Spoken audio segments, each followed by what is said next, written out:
इत्थे देखो ना, इब्राहिम आग दे सट्टिया, अल्लाह ने बचा लिया। बचन तो बाद अल्लाह करीम के फरमाने सूरह साफात दे अंदर फरमाया अल्लाह ताला, वकाल इन्नी ज़ाहिबुन इला रब्बी सयहदीन।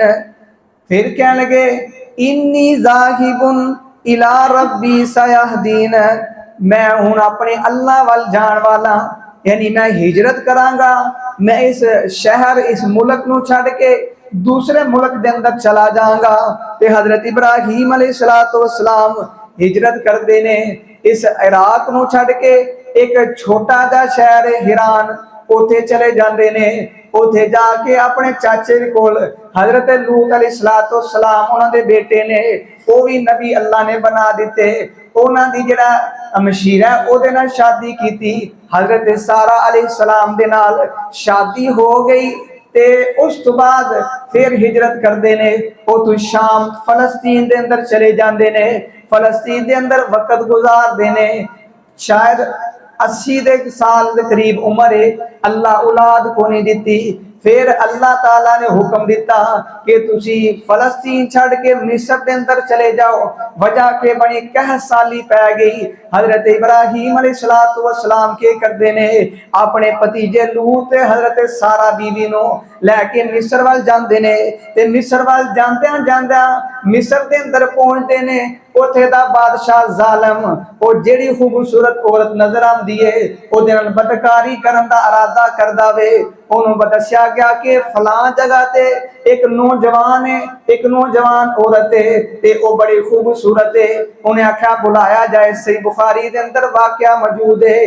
जिस वक्त बुलाया गया ते हजरत इब्राहीम अलैहिस्सलातु वस्सलाम फरमांदे ने ए मेरी भैन सारा वे।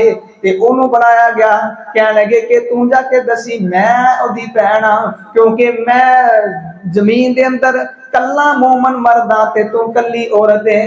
ये मोमन मोमन की ने आपस में भैन भाई ने ना ये जिस गल की ना, ते हजरत सारा अलैहिस्सलातु वस्सलाम ओदे कोल गए ने ते उन्हें अगों बदकारी दा इरादा कीता है। ते हजरत सारा अलैहिस्सलाम के करदियां ने वुजू करके 2 रकात नमाज अदा करदियां ने ते नाले दुआ के मंगदियां ने, ऐ अल्लाह मैं तेरे ते तेरे नबी इब्राहीम ते ईमान लैके आई हाँ। और अगली जेड़ी गल करदियां ने, ऐ अल्लाह मैं पूरी जिंदगी अपनी शर्मगाह दी हिफाजत कीती है, ऐ अल्लाह मेरे ते काफर नूं मुसल्लत ना करी।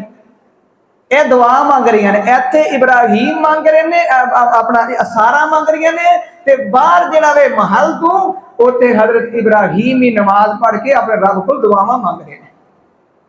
ये दुआ मांग रहे ने ते उधरों बादशाह जालिम करीब आने की कोशिश करता है तो जमीन में जा रहा है। ये समझा कि एक नेक बंदा है, औरत नेक है, ते माफी मंगण लग पैंदा है, कहता मैनू माफ कर दे, मेरे को गलती हो गई। हजरत सारा अलैहिस्सलाम अल्लाह को फिर दुआ कर दिया ने, अल्लाह जी अगर इत्थे ही मर गया ते कहना इस औरत ने मारिया वे, अल्लाह इनू शिफा दे दे, अल्लाह इनू बचा लै।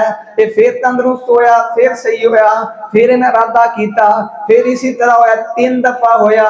ते अल्लाह ने उथे हजरत सारा दी इज्जत नू बचा लिया। बचाने तो बाद के करदा वे, कहंदा ऐ मेरी बेटी हाजरा वे, इनू लै जाओ, ये तुहाडी खिदमत करन दियां। ते ए नाल लैके बाहर निकले ते के वेखदे ने हजरत इब्राहीम अलैहिस्सलातु वस्सलाम नमाज पढ़ रहे ने।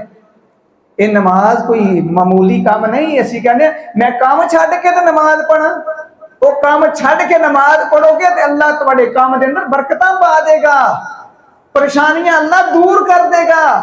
इब्राहीम ते सारा अलैहिस्सलाम ने नमाज ही पढ़ी ते अल्लाह ने काफर और जालिम बादशाह दे जिहड़ा वे मुसल्लत होने तो अल्लाह ने बचा लिया। मेरा बचाया नहीं, उन्हें अपनी बेटी तोहफे में दे छड़ी। एवें जिस बंदा काम छड्ड के ना नमाज अदा करदा है ते तुहाडी सोच हुंदी मैं अज इन्ने कमावांगा, अल्लाह करीम फरमांदे ने तुहाडी सोच नाल वध मैं तुहानू अता करांगा, क्योंकि तुसी मेरी इबादत वास्ते वक्त कढिया।